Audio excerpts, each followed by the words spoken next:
ঘড়িতে তখন বাজছে বিকেল 4টে সাড়ে 4টে মতো।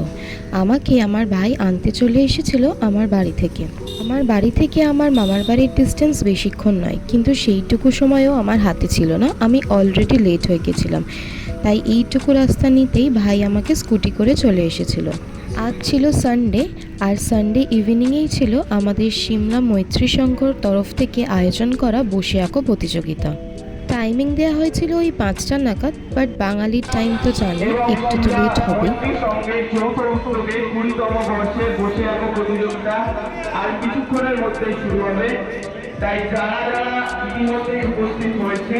পার্টিসিপেন্টদের টাইমিং দেওয়া হয়েছিল ওই 4টে সাড়ে 4টে মতো রিপোর্ট করার জন্য, এবং আমরা এখানে বসে গেছিলাম গ্রুপ এ, গ্রুপ বি এবং গ্রুপ সি এর 3টে রিপোর্টিং টেবিল নিয়ে।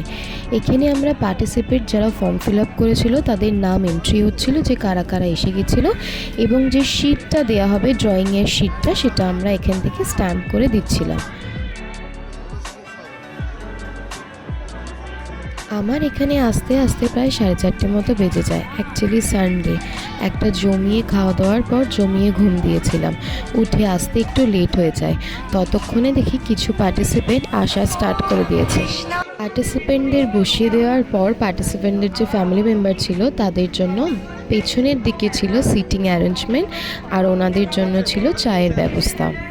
অ্যাকচুয়ালি পার্টিসিপেন্টরা যখন পার্টিসিপেটের জন্য বসে এবং তাদের টাইম শুরু হয়ে যায় ড্রয়িং করার, তখন অনেক সময় দেখেছি অনেক গার্জেনরা পাশ থেকে কমেন্ট করতে শুরু করে, এটা ঠিক করে কর, ওটা ঠিক করে কর।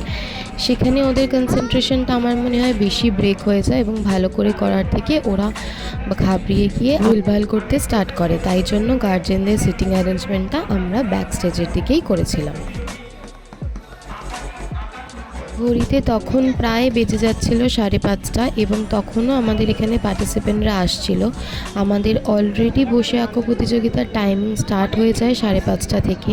স্টার্ট হওয়ার পরেও অনেক পার্টিসিপেন্ট আসে, এবং তারপর আমরা যখন অ্যাড্রেস চেক করে দেখি তখন সেটা হয় সুদূর হাবড়া, কোন্নগর, টপিন রোড, অনেক দূর থেকে। আমাদের গ্রুপ এ আর গ্রুপ বি এর জন্য অ্যালট করা ছিল যেমন খুশি আঁকো, এবং টাইমিং ছিল গ্রুপ এ এর জন্য 1 ঘন্টা এবং গ্রুপ বি এর জন্য 1.5 ঘন্টা।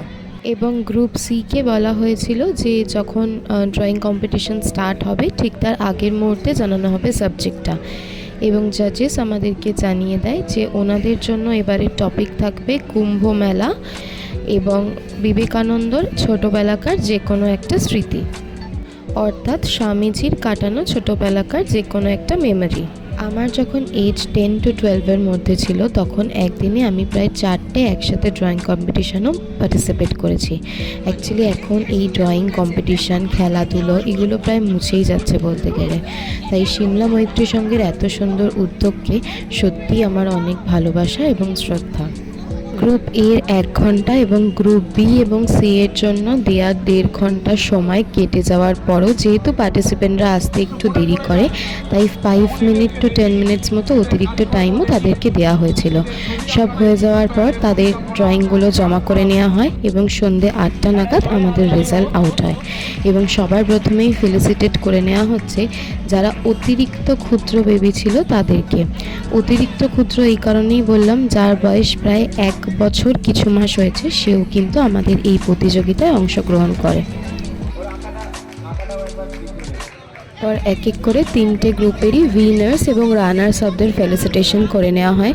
আমাদের এই প্রতিযোগিতায় অংশগ্রহণ করেছিল প্রায় 100+ পার্টিসিপেন্ট, বাট ওই যে সবার তো আর ফার্স্ট হওয়া হয় না, কিন্তু যারা এঁকেছিল তারা প্রত্যেকেই ভীষণ মনোযোগ সহকারে এবং ভীষণ সুন্দরভাবে এঁকেছিল।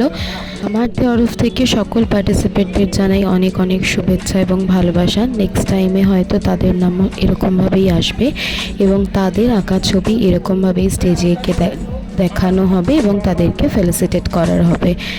এই আশা নিয়ে আমাদেরকে এগিয়ে যেতে হবে, কারণ আশা বা হোপ যেটাই বলো, এটা ছাড়া আমাদের জীবন অসম্পূর্ণ। প্রত্যেকটা দিন নতুন নতুন আশা।